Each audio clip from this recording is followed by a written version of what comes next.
Know thyself. We say this so many times in regards to your thoughts and your feelings, how you behave. How much do we focus on how much we know our bodies and are connected to who we are and how we take up space in the world? I bet that we don't spend enough time feeling and touching and getting to know our bodies intimately and the responses to things and what we like and what we don't like. And that's part of why we have so many challenges in our intimate relationships.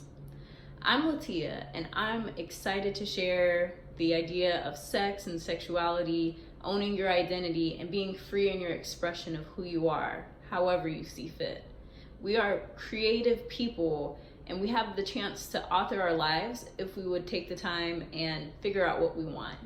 So when it comes to sex, one of the things that I tend to notice is that sometimes it's tough to communicate what do you like, what do you not like, what's working, what's not working.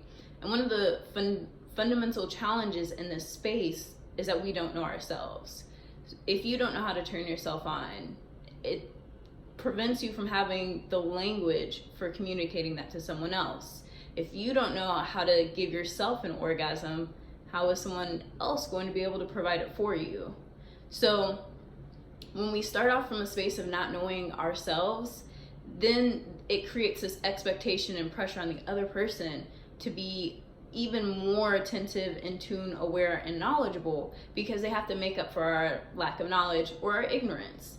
And it's not a problem if you find the right partner who is skilled, good at listening, pays attention to you, wants to please you, and is patient and willing to explore what works and doesn't work.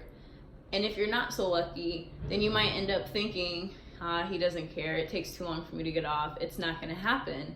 And that's a defeated attitude to have in a space that can be so much fun, so pleasurable, and create so much love and connection. It's an opportunity to connect intimately with another person. And when we get stuck in our shame or guilt or how we see our bodies or what we don't have, that ruins the experience for both parties. I feel like we assume that men just want a woman to have sex with, and it's like, oh, you're here, it's gonna be a great experience. And I feel like there's a missing element to that conversation, because as a woman, we're the more complicated when it comes to our sexual organs. They're sensitive. One thing can work one day and not the next day. We have things on our mind that can prevent us from being present.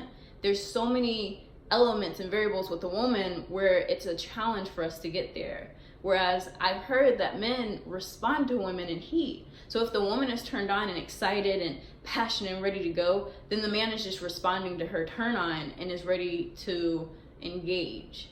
So if we look at it from that position, the woman has the power and is in control of the situation by creating this dynamic and this heat and this flow and this fun. If she's not clear on if she's a yes or a no, then there's the challenge of, am I pleasing him or am I pleasing myself? Or am I pleasing my partner? Because you may not, I don't care about your gender preferences, but whoever you're partnering with, it helps them if you know what you like and want. That way there's a conversation around it. So know yourself and your body, what you like and do not like, and how to turn it on. So when you explore your body, it's a great way to just start out with touch, like touching yourself, seeing what you like, what feels good. Explore your body, because you might discover areas that you're like, oh my gosh, that feels amazing. And when it feels amazing for you and you can do it to someone else or share it with someone else or express it, that allows you power and control and to really experience it sensually and integrate it and be present. Because a lot of the times we might take sex for granted and feel like, it's just something to do, it's not that big a deal, but it's how you treat it and what you're bringing to the table. If you're just showing up and all right, let's do it, yeah, that's cool, that's a difference than, oh yeah, that feels good, or I like this, or could we change it, And so exploring your body, knowing what you like and don't like, explore your touch, explore what smells get you there, because maybe there's a scent and you smell it and you're like, oh yeah, that works. It's a sensual experience. It doesn't have to just be about penetration. There's all sorts of touch and caresses and hugs and kisses and ways to interact with another person where we can get pleasure from it. So when you touch someone, do it for your pleasure, not theirs. That's my go-to philosophy when I do anything in a sexual encounter. If it feels good for me, my partner will feel good as well, because there's like a certain level of receptivity that happens, and so it's like we're in communication non-verbally and everyone feels it and there's a flow. So if I'm gonna do something to my partner, let's say I give a massage, then I'm gonna touch in a way where it feels good for me, or touch the parts that I wish I could have touched, and just put my energy into it in such a way where it's like, oh, this feels good. So even if I'm not receiving the touch, it's like in the giving of the touch you can take pleasure. Because if you're feeling good, they're feeling good, there's a lot of good feelings everywhere, and it just amplifies and keeps it up leveled and high. So make sure you know yourself, touch yourself for your pleasure, or touch them for your pleasure. Like, it's not necessarily about the other person only. Consider yourself as you do it, because if you can operate from, I feel good doing this, it'll be even better than just you trying to like figure out what they want, because usually we're very intuitive and in tune. So it's like, just if it feels good to you, it's highly likely it'll feel good to your partner.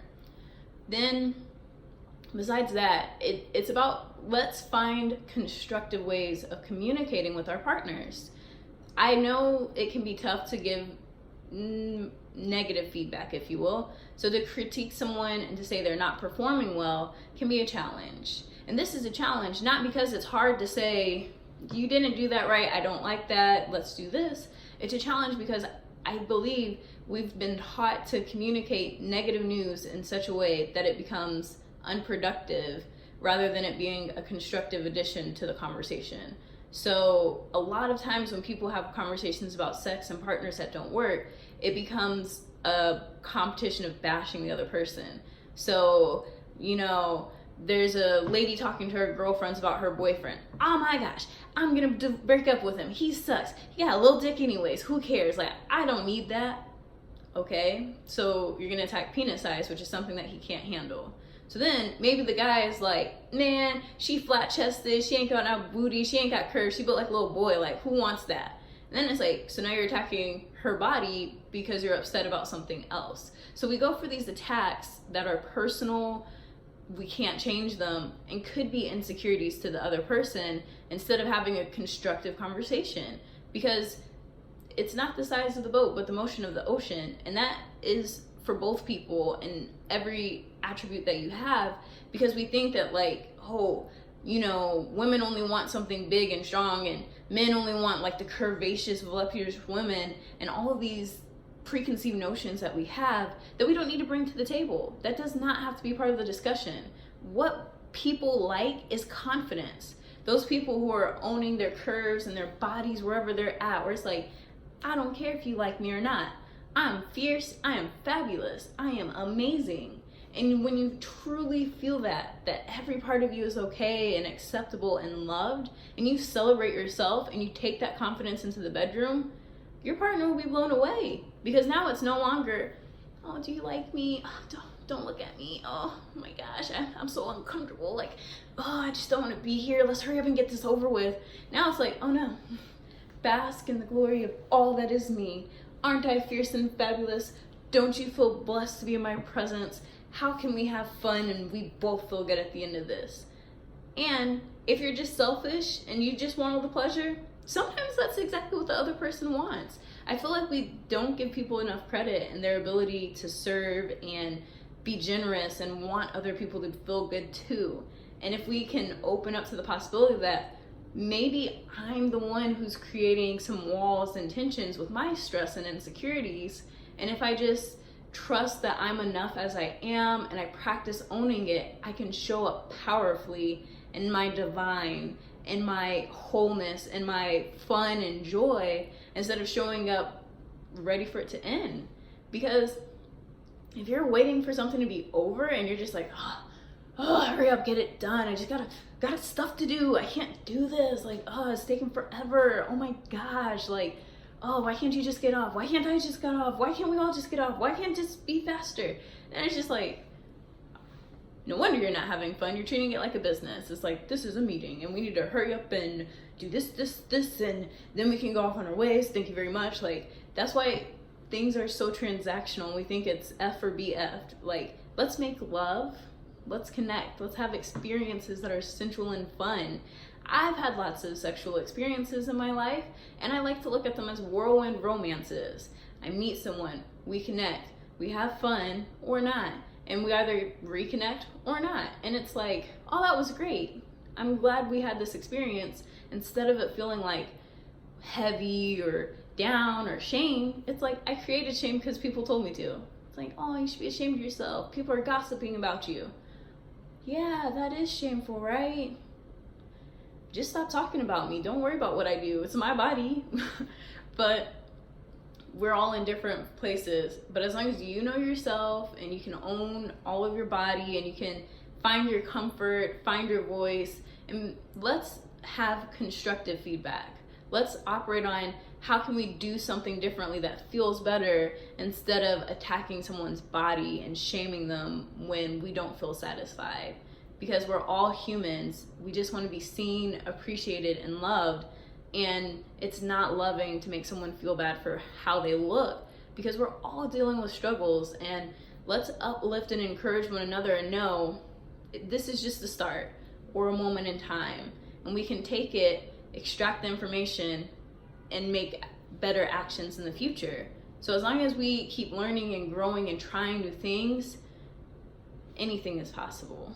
So check out some of my videos. Comment below on how you feel about exploring yourself, mind, body, soul, especially the body. There's so many fun ways to do it. And check out some sex shops or something. Find people who are more knowledgeable and help them help you so that you can open up your mind and see what's possible in this world.